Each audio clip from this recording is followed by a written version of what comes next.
cefalea y diplopía. Siguiente, por favor. Bueno, con respecto de la presentación del caso, bueno, tenemos que el paciente se presenta a consulta por los motivos ya mencionados, que eran cefaleas, vómitos y diplopía. Y bueno, el paciente se encontraba bien 3 semanas antes de haber ingresado, hasta que él empezó a desarrollar sus síntomas, los cuales, además de la cefalea, fueron también visión borrosa, anorexia. El paciente también presentó una pérdida de 7,3 kilos y también se realizó una tomografía computada en la cual no se mostraron anomalías aparentes. Luego, 3 días después de que fue admitido, él mismo presentó fotofobia, diplopía, rigidez de cuello, temblor en la mano izquierda y también presentó somnolencia. Luego, el día en el que fue admitido, el paciente también presentó mutismo. Luego, en otro hospital, al paciente se le realizó una resonancia magnética de cerebro y de columna en donde se usó gadolíneo y pues la imagen ponderada en difusión mostró una lesión de tipo hiperintensa a nivel de la corteza a lo largo de la región frontoparietal izquierda que presentaba realce de las leptomeninges, sobre todo a nivel de las cisternas tanto basal, puente y también en el cerebelo. Luego el paciente fue transferido al hospital en donde donde se está presentando este caso clínico. Siguiente, por favor. Ya. Ahora, con respecto a la historia clínica, se debe mencionar que la historia clínica fue obtenida de forma indirecta gracias a la hermana del paciente. Este paciente nació en un campo de refugiados al sudeste asiático, en donde posiblemente el paciente recibió la vacuna BCG. También tenemos que la madre del paciente, como lo tuvo en este campo de refugiados, ella sufrió múltiples enfermedades y requirió de múltiples fármacos. A los 5 años, el paciente emigró al noreste de Estados Unidos. A los 11 años, fue operado por presentar una disfunción a nivel de la trompa de Eustaquio. Luego, 10 años antes de la admisión, el paciente viajó a Texas y a Medio Oriente por cuestiones de servicio militar. Luego, 2 meses antes de la admisión, sufrió una caída mientras practicaba snowboard, en donde posiblemente recibió un golpe en la cabeza. Y 3 semanas antes de la admisión, viajó a Texas de nuevo. El paciente recibía una medicación en específica para la cefalea y para el dolor y también recibía supositorios para el vómito. El paciente no tiene alergias, el paciente tampoco consumía, no menciona que consumía tabaco o drogas de tipo ilícitas, decía que bebía alcohol ocasionalmente, era un estudiante que vivía con un compañero. El paciente tampoco tenía antecedentes patológicos familiares de cáncer o enfermedades autoinmunes y las hermanas, aparte de la hermana que presentó la historia clínica, las hermanas se encontraban sanas y tampoco registraban antecedentes patológicos eh, familiares. Siguiente, por favor. Ahora, con respecto a la exploración del paciente, los signos vitales en el paciente se encontraban normales, el paciente se encontró obnubilado, también tenía rigidez de cuello, afasia de Broca, sus pupilas eran iguales, estaban redondas, ambas eran reactivos a la luz sin haber tenido defectos pupilares aferentes y tampoco tenía trastornos en los campos visuales. El paciente lo que sí presentó en los ojos fue una imposibilidad de abducir completamente el ojo derecho hacia el lado derecho. Aparte de ello, también presentó una debilidad facial inferior del lado derecho. Cuando se le pidió que levantase sus extremidades contra la gravedad, lo hacía, pero lo hacía sin desviarlas. Y bueno, los demás exámenes neurológicos y generales se encontraron normales. Siguiente, por favor. Luego, con respecto a las pruebas que se le realizó al paciente, tanto las pruebas renales, los restantes en fase aguda, las pruebas de sangre, el ionograma, las pruebas de función hepática, perdón, se encontraron también normales. Se le realizó una prueba para HIV, la cual también salió negativa. Se realizó también un EKG, en el cual lo único que llamó la atención fue que presentaba una elevación del segmento ST en las derivaciones inferiores, pero no fueron clínicamente importantes para el caso. Luego se le administró al paciente lorazepam y con esta administración el paciente tuvo una mejoría del habla y después de haber administrado lorazepam también se añadió levetiracetam al paciente. También al paciente se le realizó una punción lumbar en donde registraba ciertos parámetros como la presión de apertura un poco más elevada de 53 centímetros de agua, el líquido cefalorraquídeo se encontraba de un color amarillo pálido, había centocromía. Con respecto a los eritrocitos por milímetro cúbico, habían 10 en el tubo 1 y hubieron 9 en el último tubo. Los leucocitos también se encontraron en un número de 52 en el tubo 1 y de 47 en el tubo 4, con predominio de linfocitos y monocitos. Las proteínas se encontraron en 419 miligramos sobre decilitro, la IgG con 53.2 miligramos sobre decilitro, se encontró una glucosa de 15 miligramos sobre decilitro y una albúmina de 423 miligramos sobre decilitro. Después de estos exámenes, el paciente fue ingresado a la unidad de cuidados intensivos neurológicos, en donde se realizaron hemocultivos, cultivos de micobacterias y muestras de esputos, los cuales todas salieron negativos. Luego de esto se administró dexametasona y otros fármacos, más bien, y fármacos antituberculosos como el etambutol, la isoniazida, la rifampicina y la piracinamida. Se administró también piridoxidina, vancomicina, ceftriaxona, aciclovir, deltaparina, insulina en una escala móvil y también se administró un ciclo de 2 días de ivermectina. Siguiente, por favor. Ya.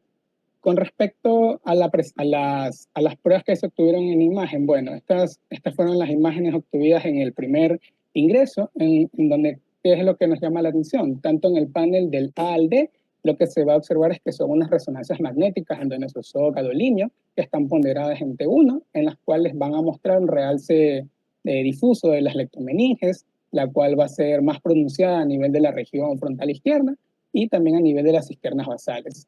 Luego, en el panel E, lo que se va a mostrar es una resonancia magnética, pero esta está ponderada en FLAIR. Y en el panel F se muestra también una resonancia magnética, pero está ponderada en difusión. ¿Qué es lo que llama la atención en ellas? Es que se va a ver una lesión de tipo hiperintensa a nivel del giro precentral izquierdo, el cual es compatible con un foco isquémico subagudo. Siguiente, por favor. Ya. Ahora, con el paso de los días en el hospital, mientras el paciente estuvo internado, se realizaron varias pruebas.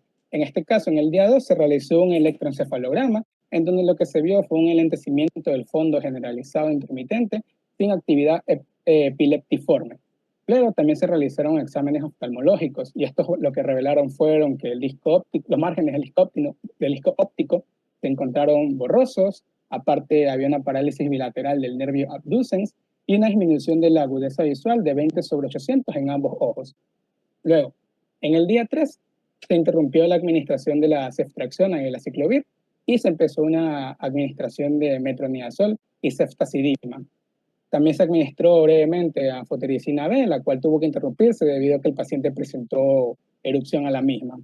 Luego también se realizó una prueba cutánea de tuberculina y un ensayo de liberación de interferón gamma, los cuales fueron negativos. También se realizó una miringotomía debido a que el paciente presentaba una otitis media serosa del lado derecho, a la cual también se le realizaron cultivos y estos cultivos fueron estériles. Siguiente, por favor. Ya. Al día 5 se realizó una nueva punción lumbar. ¿Y qué es lo que demostró esta punción lumbar? Que más bien en la misma lo que se vio es que no había células malignas. Se realizó también una citometría de flujo en la cual no se encontraron linfocitos anormales. La presión de apertura ahora estaba levemente elevada, teniendo 29 milímetros de agua en la presión. El color del líquido fue rosa, estaba levemente turbio y sí había presencia de xantocromía. Los eritrocitos se encontraron mucho más elevados en comparación con la que se obtuvo el día de la admisión, ya que ahora hay 3.300 presentes en el tubo 1 y 2.700 presentes en el tubo 4. Los leucocitos se mantuvieron relativamente poco elevados, con 53 en el tubo 1 y 40 en el tubo 2. En este caso lo que se vio es que había un predominio de neutrófilos de 16%, linfocitos 43% y monocitos 40%. Las proteínas estaban también aumentadas con 580 miligramos sobre decilitro, la glucosa de 18 miligramos sobre decilitro, la IgG de 86.3 miligramos sobre decilitro y la albúmina de 475 miligramos sobre decilitro. Siguiente, por favor. No, ahí no. Disculpa, retrocedo. Ya.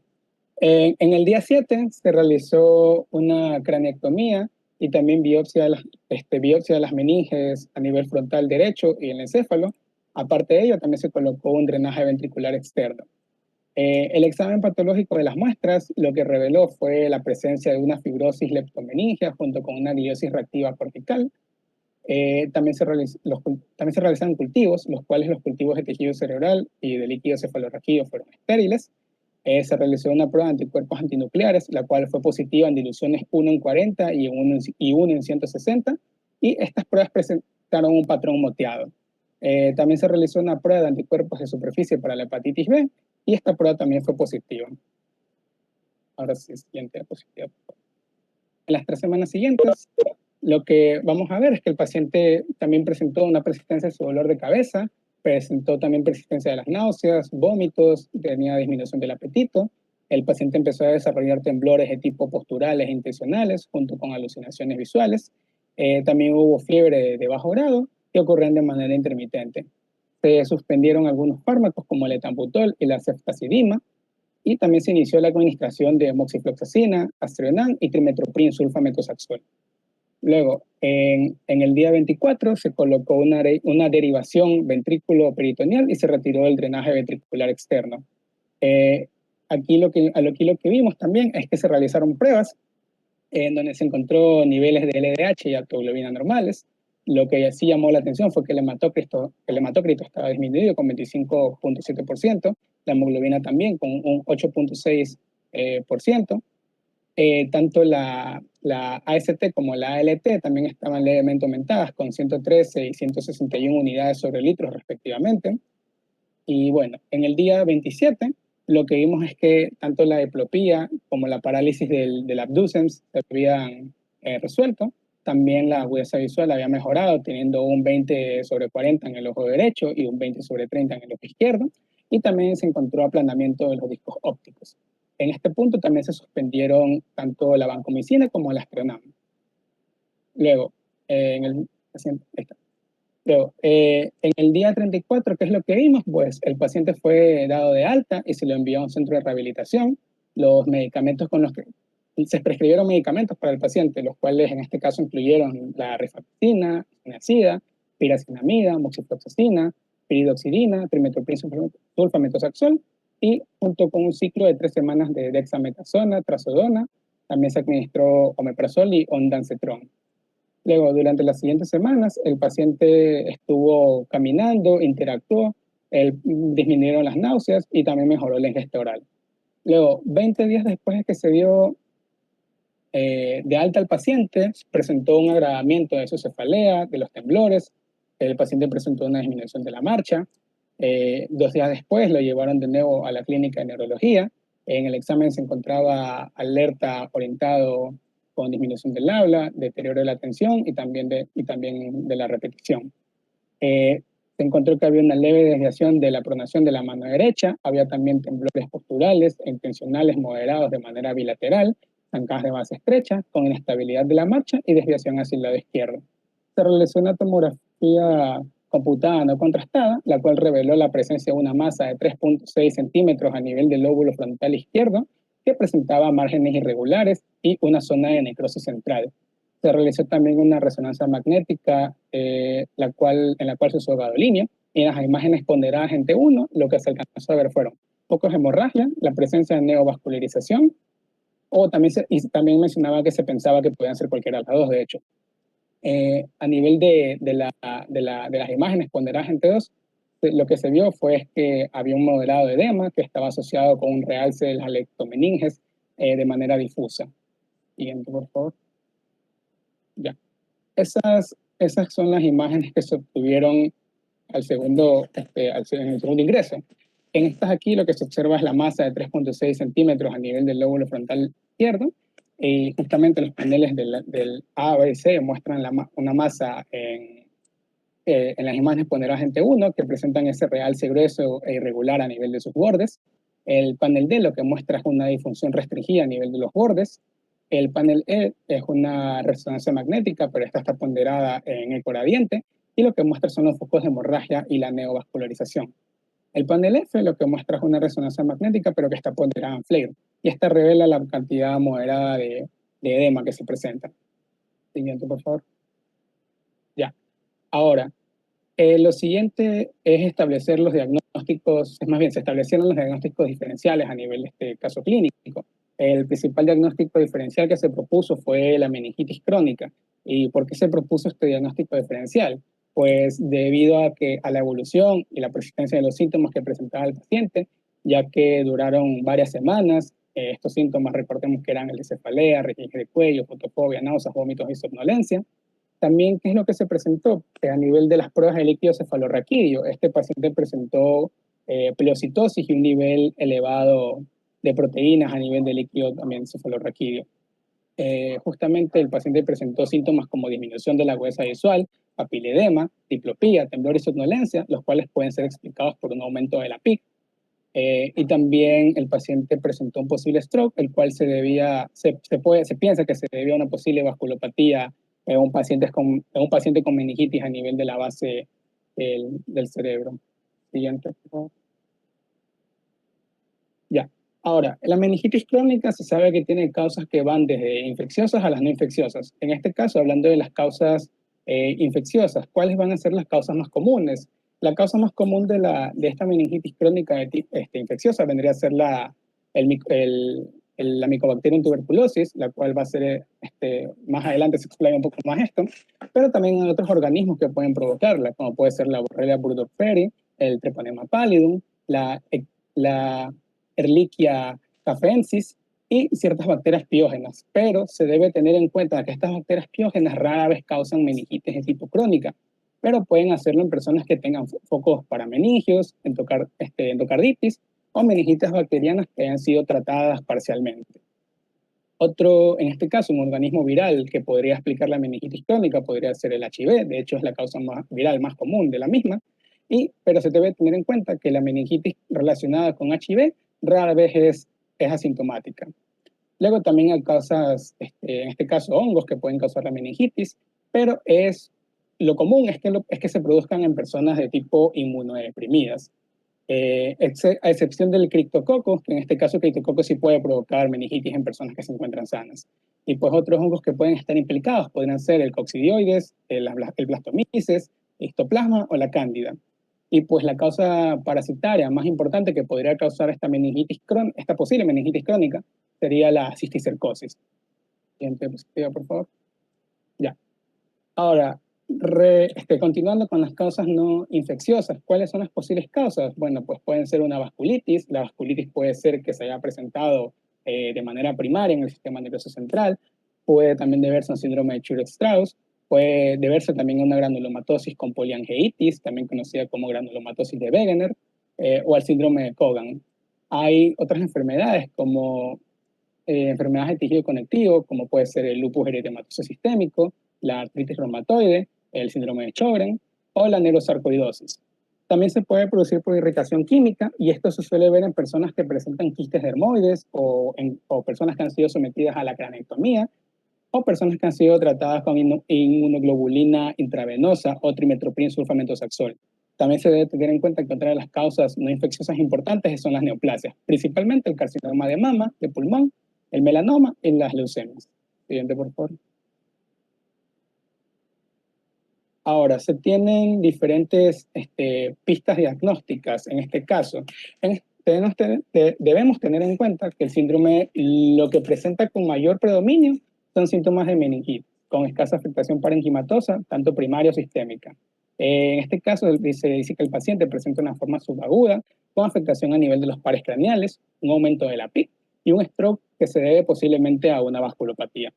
En el examen de líquido cefalorraquídeo, recordemos que se reveló hiperproteinorraquia con hipoglucorraquia, también pleocitosis mononuclear moderada, y esto hace que el diferencial pueda reducirse a entidades que causan meningitis crónica de tipo grave.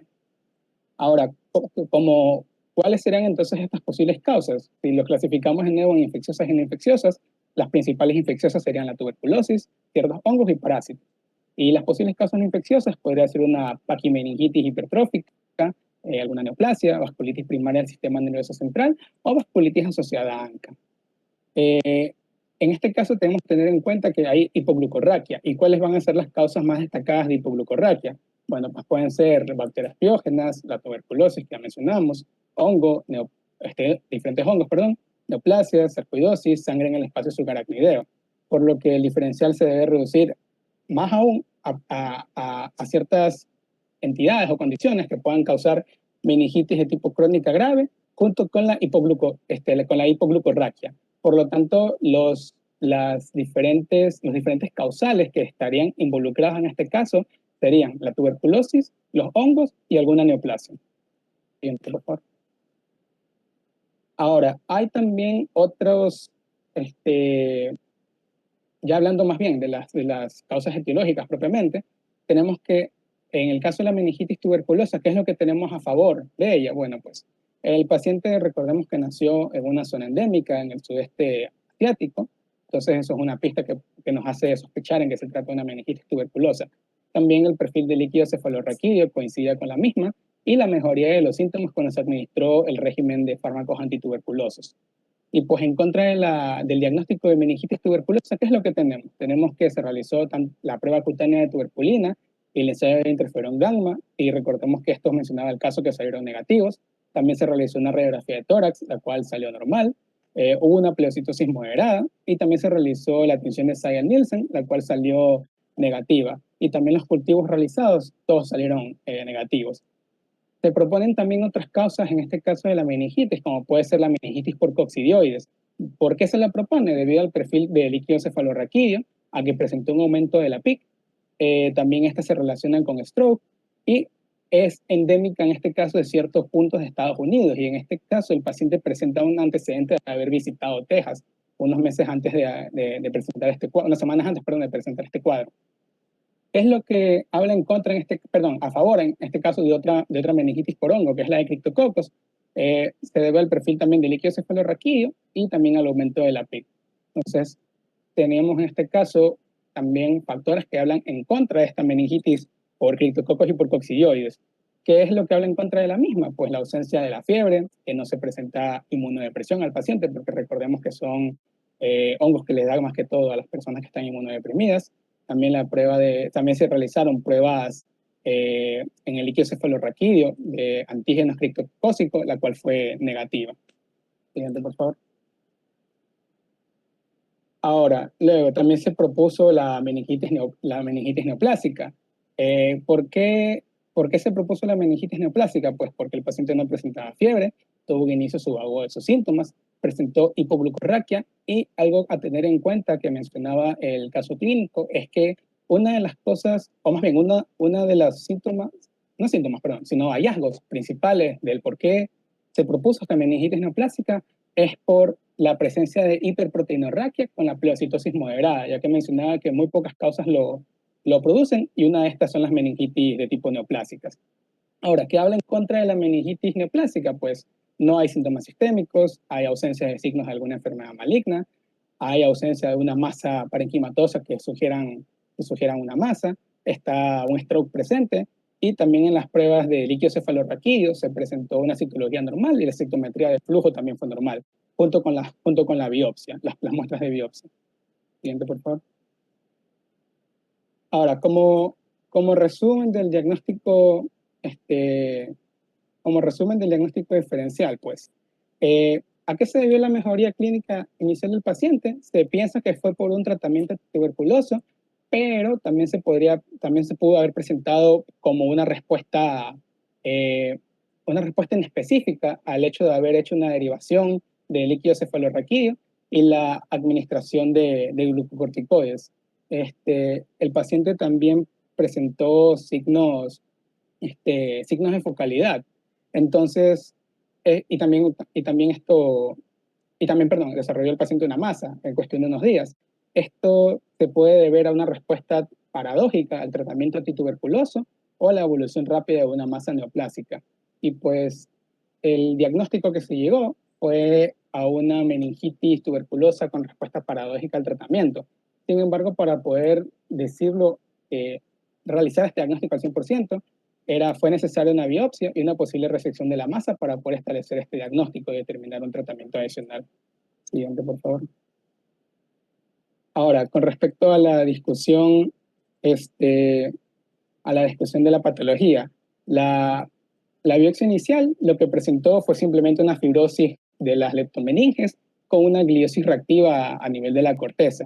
Luego se realizó una granetomía frontal izquierda en la cual lo que se reveló fue un material gelatinoso, por lo cual se procedió a realizar un procedimiento de tipo sección congelación intraoperatoria de este material gelatinoso y dieron como respuesta a la presencia de una neoplasia maligna formada por células pequeñas. Entonces, en respuesta más bien a estos hallazgos histopatológicos, se se propuso ciertos diferenciales, como pueden ser el linfoma, el glioma y otras neoplasias también de células pequeñas. Luego también se obtuvieron muestras adicionales del material gelatinoso, pero estas ya para realizar el corte permanente. Siguiente, por favor. Ya. Ahora, las imágenes que están, las tres imágenes que están ahí, las ABC, son ya son las imágenes realizadas a partir de los cortes permanentes. Entonces, ¿qué es lo que vamos a ver aquí? Pues en la imagen A lo que se alcanza a ver es que hay una neoplasia con predominio celular a nivel de las leptomeninges, y este predominio celular está constituido principalmente por células de tipo pequeñas, poco diferenciadas.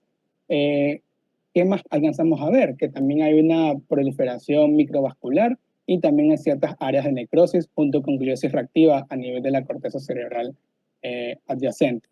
Luego, la imagen B, esa es una tinción inmunohistoquímica en donde se reveló la presencia de la proteína ácida fibrilar glial. Y la imagen C lo que muestra es una ausencia de reactividad ante marcadores como la signatoficina eh, o linfocitos en este caso también.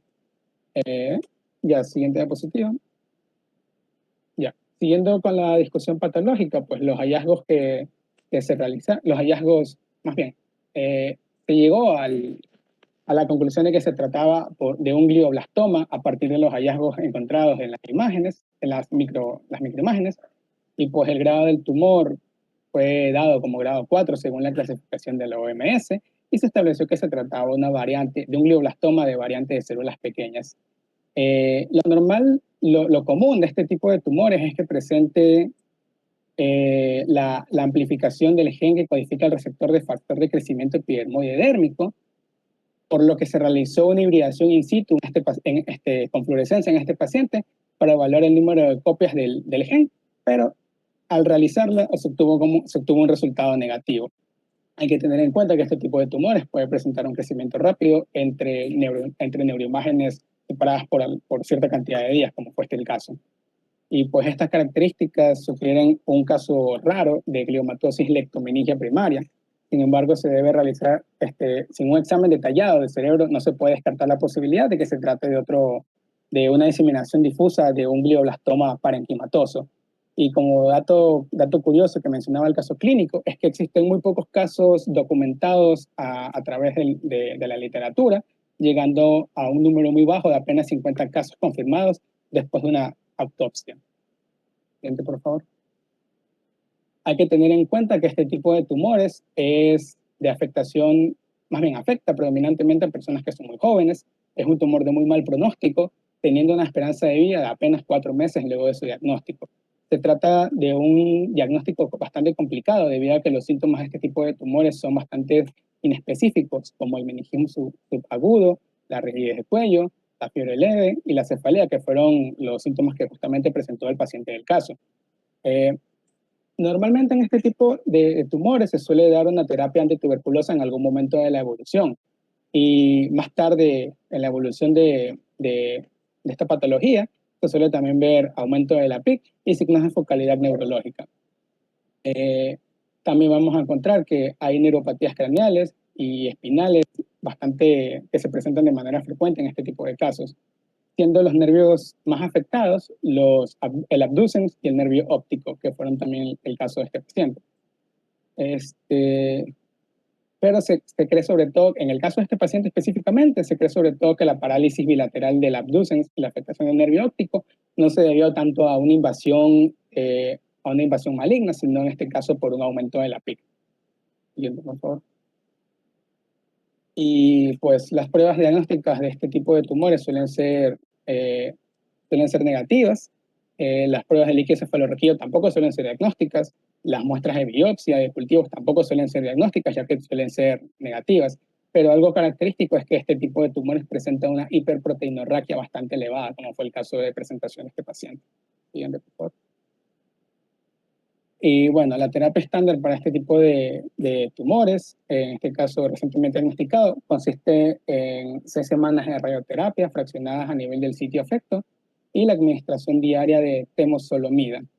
Después de la quimiorradiación se administran 6 ciclos de tratamiento de 28 días con una dosis más alta de temozolomida durante los primeros 5 días de cada ciclo.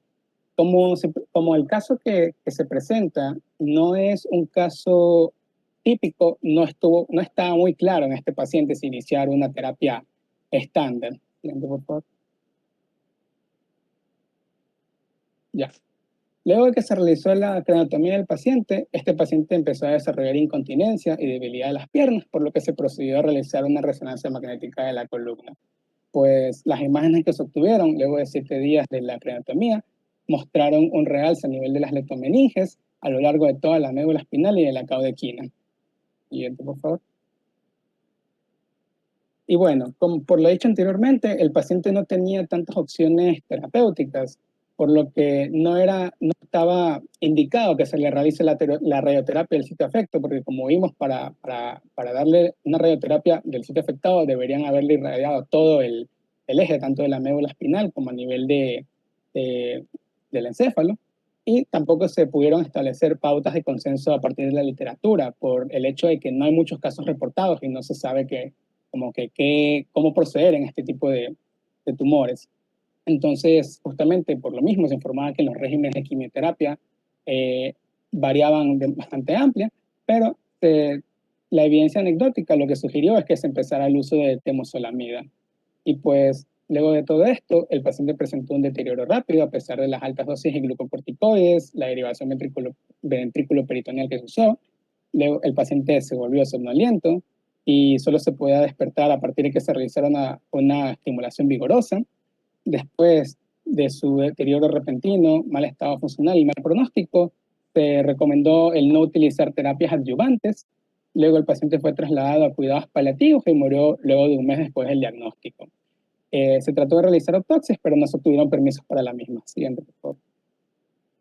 Y bueno, con eso se cierra el caso, pero al final del mismo habían unas 3 preguntas en donde se preguntó, en una discusión entre doctores, si es que la masa en el lóbulo frontal podía haber sido de tipo extraparenquimatosa. Pues la masa era periférica, por lo que inicialmente se pensó que se trataba de una masa intraxial. Sin embargo, en las imágenes sagitales y coronales, que parecían tener una base amplia a nivel de la interfaz del hueso, sugerían que se podía más bien que podían ser de tipo extraxiales. Otra pregunta que se hizo fue que, pues, dado que todas las pruebas de diagnóstico para tuberculosis tienen una baja sensibilidad, ¿cuándo es apropiado iniciar un tratamiento empírico para la meningitis tuberculosa? Y bueno, al tratarse de una enfermedad grave, la cual está asociada con una alta mortalidad, y el tratamiento temprano de la misma podría mejorar los resultados, la meningitis subaguda y crónica, sin una causa identificada, sobre todo si es grave, debe tratarse empíricamente con un tratamiento antituberculoso hasta que se encuentre un diagnóstico alternativo, como fue el caso de este paciente. Siguiente, por favor. Y la última pregunta fue que, bueno, ahora que se conoció el diagnóstico del paciente, se podría comentar de manera retrospectiva la causa del pequeño stroke que se presentó en la primera resonancia del paciente. Para ello, pues se propuso que la vasculopatía puede ocurrir en cualquier caso de meningitis crónica que afecte a las cisternas basales. Los infartos tienden a ocurrir a nivel de los ganglios basales y las porciones más profundas del cerebro, incluida el área irrigada por la arteria estriada medial y las arterias perforantes del tálamo. Justamente estas zonas son conocidas por lo mismo como zonas de tuberculosis. Eh, bueno, este caso fue un caso atípico debido a que el infarto no estaba en las zonas profundas, sino que estaba más bien en la corteza. Y la vasculopatía parece estar asociada más típicamente con procesos infecciosos que con procesos neoplásicos propiamente. Pero en cualquier caso que cause meningitis en la base del cerebro puede afectar a los vasos que la atraviesan. Y pues también se han descrito infartos cerebrales por infiltración de células tumorales a nivel de los vasos leptomeningios en pacientes que presentan gliomatosis leptomeningia primaria. Siguiente, por favor. Y pues ya para terminar, el diagnóstico anatómico que se realizó fue un glioblastoma de grado 4 que afectó a las leptomeninges y es compatible con gliomatosis leptomeningia primaria. Siguiente, por favor. Bueno, esa es la referencia bibliográfica del caso clínico que se usó para esta presentación. Y Muchas gracias, Jaime. muchas Muy gracias por bien, su atención. muy bien por la presentación. Sí, efectivamente es un caso muy, pero muy interesante por la evolución clínica, ¿no? Habitualmente los tumores cerebrales se presentan con un cuadro progresivo que puede ser dolor de cabeza, pero que paulatinamente va dando indicios de que hay algo que está evolucionando hacia más. En el caso particular de este paciente, la cefalea acompañaba a un cuadro meningio, el realce meningio que se veía desde la primera imagen, más la punción lumbar que mostraba que había pleocitosis, había inflamación. La glucosa baja, que es un parámetro muy importante de infección, hace que pues todas las alternativas se dirijan hacia el plano infeccioso. De hecho, la hipoglucorraquia, las más severas, son las que acompañan a las meningitis bacterianas agudas, cosa que no era el caso de este paciente porque no era un cuadro agudo como tal. Pero en las meningitis subagudas entran la tuberculosis y en la crónica entran las fúngicas. Entonces había mucho para pensar que podía ser algo infeccioso. En el caso de que uno sospeche una meningitis tuberculosa, y ya lo vamos a ver cuando veamos infecciones, el tratamiento de las neuroinfecciones es generalmente empírico, se inicia empíricamente. Eso significa que no tenemos que esperar a tener la evidencia documentada del germen causal para iniciar tratamiento. Es una de las pocas entidades médicas donde el tratamiento empírico se establece como una prioridad para salvaguardar la vida y el estado clínico, el pronóstico de ese paciente. Si el paciente, usted sospecha que tiene una tuberculosis, está obligado a dar un tratamiento antifímico. Y había que sospecharlo, tenía hipoglucorraquia y tenía pleocitosis, un cuadro subagudo. Y tiene realce meningio. Entonces, había que sospecharlo y si hay la sospecha, hay que darle. ¿Qué es lo peor que puede suceder? Que después de una semana, que es donde más o menos el tiempo donde los síntomas comienzan a mejorar muchísimo cuando uno le pega a la tuberculosis. Lo peor que puede suceder es que después de una semana el paciente no mejore y pues decida pues que definitivamente ese no ha sido el diagnóstico. Porque muchas veces se hace diagnóstico terapéutico, que significa simplemente dar un fármaco y si mejoras es porque eso fue. Es muy difícil aislar el Mycobacterium tuberculosis. Es muy, muy difícil. Y para cultivo se necesitan varias muestras de líquido cefalorraquídeo y esperar 2 meses. Y nadie va a esperar 2 meses para recién comenzar a tomar fármacos. Entonces, el dar precozmente hace que el paciente se ahorre mucho tiempo en el sentido de que si es una tuberculosis y no recibe el tratamiento lo más pronto posible, el paciente puede entrar en coma, hipertensión endocraniana y fallecer. O, de lo contrario, hacer muchas complicaciones como son hidrocefalia o infartos cerebrales porque la tuberculosis produce vasculitis infecciosa y desarrollar ya complicaciones y secuelas de por vida. Pero en este caso, el paciente se le dio los antifímicos, se buscaron otras opciones y en el curso clínico aparece esta masa que al principio no aparecía.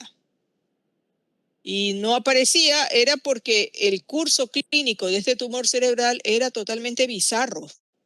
Doctora, disculpe, ¿puedo hacerle una pregunta? Era Sí, referente diga. justo a esto. Lo que pasa es que cuando Jaime narró el caso, al inicio salía que cuando recién fue recibido como que en la consulta, decía que se le realizó una tomografía computada sin contraste y no se obtuvo ninguna imagen anómala. Luego se supone que él estuvo, bueno, y cuando ya lo internaron y le dieron el alta, que era aproximadamente 34 días después, había pasado aproximadamente un mes y medio, ya se obtuvieron imágenes, que fue las que también mostró Jaime, y ahí ya se veía la masa de 3,6 centímetros. O sea, un paciente en aproximadamente 2 meses, siendo bastante, puede desarrollar una masa de 3,6 centímetros. El glioblastoma sí, porque el glioblastoma es agresivo.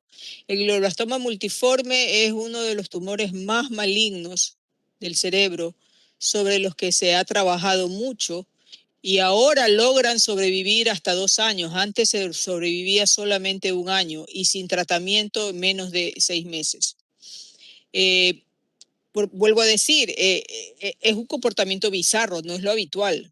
Lo habitual es que tú primero desarrolles el tumor, paulatinamente crezca y que luego inflames las meninges y hagas una infiltración meningia. Ese es el curso habitual.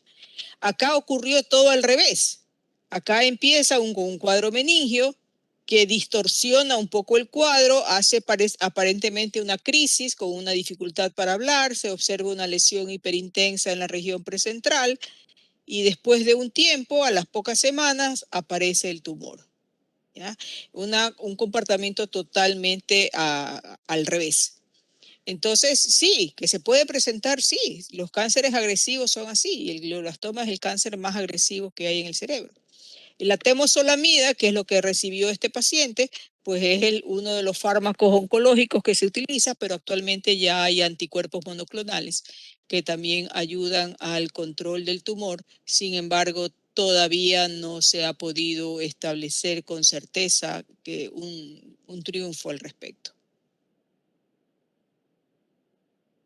Bien, yo los voy a dejar por el día de hoy. Lamentablemente tengo que ir a ver mi carro que está en un lugar donde me pueden cerrar ya mismo.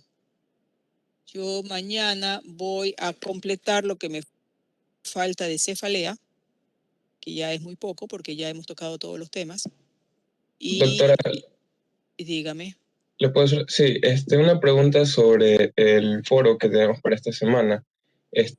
Teníamos que mandar el Word en el Urkund, ¿ya? Y me preguntaba si nosotros también podíamos pasarlo por ahí. Solo que tengo entendido que si nosotros hacemos eso primero, luego cuando usted lo pasa ya sale como plagio de 100%. Así es. Entonces, ¿podríamos o no revisarlo en No, Urkund primero? no, porque te va a salir el 100%. Tú mismo me estás diciendo la respuesta. Ya, listo. Está bien, gracias. Bueno, nos vemos mañana, señores. Que descansen. Gracias, doctor.